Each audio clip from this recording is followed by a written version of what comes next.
All right, Washington Huskies, show me something tomorrow.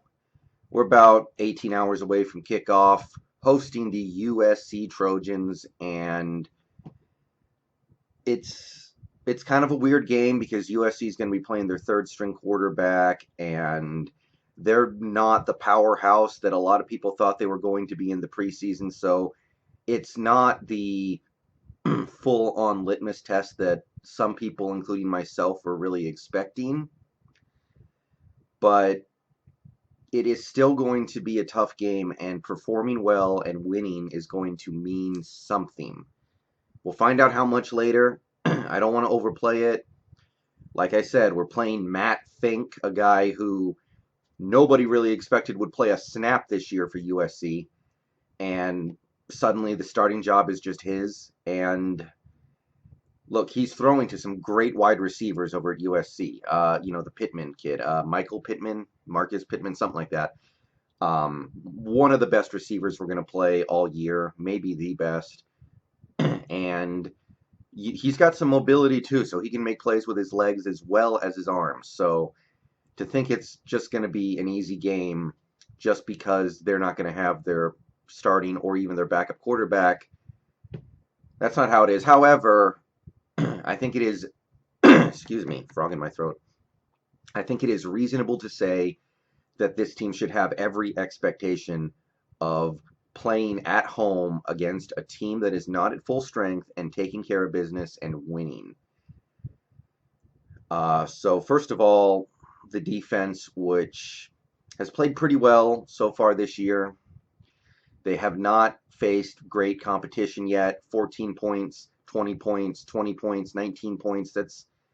You'll take that, but we haven't played a great offense yet. This might be the best offense, even with their third string quarterback. This probably the best offense we're going to play all year just because of how good they are at wide receiver. Their running game hasn't been prolific so far this year, but I think their talent on the outside at wide receiver makes them a more dangerous offense than any we played so far this year. So it's a test for the whole defense because look, the performance so far this year has been pretty good. I don't totally trust them. I saw some bad things in the second half against Cal. I saw even a couple of troubling signs at the midpoint of the game last week against BYU. I need to see us build towards having an elite defense again because right now I don't think we do.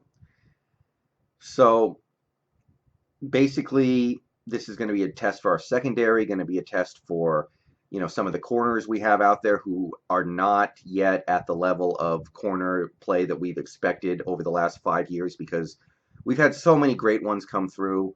Right now, those guys are showing their youth a little bit, and this is going to be a big challenge. So I'm expecting to give up some points, even to a third string quarterback. But I think we're going to be good otherwise. USC doesn't have a great running game this year. They've got one guy who's done pretty well for them, but on the whole, their rushing attack has not been explosive at all. They don't even average 120 yards a game, and their defense has been okay. They held Stanford to 20 points, which was good. They gave up 30 to BYU in overtime, which was not great. They did a nice job against Utah last week. I will say I watched that whole game, but they're definitely a team that wins with their offense, and we should be able to put up points on them for sure. Running the ball, passing the ball, whatever it is that we need to do, we should be able to do it. This USC defense hasn't done anything to tell me that they should be able to stop us. We can stop ourselves if we come out there with a stupid game plan that involves Jacob Eason having the handcuffs on like we did against California.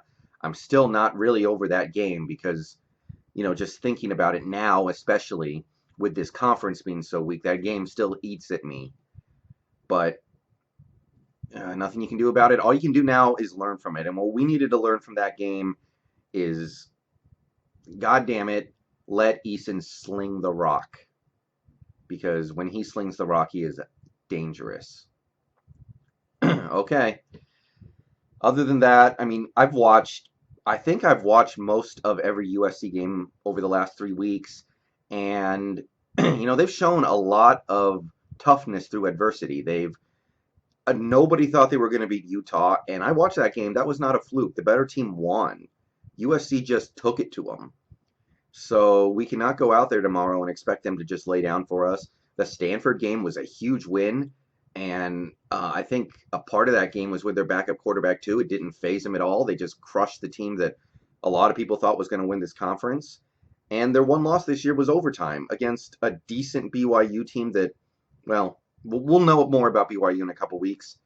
But I want to be really, really confident about this game because we're playing a third string quarterback, but I don't know. I'm not quite there yet. Got to go out there and play well. I'm concerned about our secondary against those wideouts, but everything else, I think we should be able to take care of this one. So bow down to Washington. I'll make a video after the game.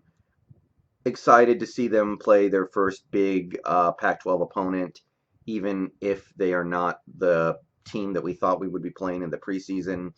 They're ranked. They're considered to be pretty good. They've been playing pretty good even with the injuries that they've had, and beating them will mean something. All right, peace.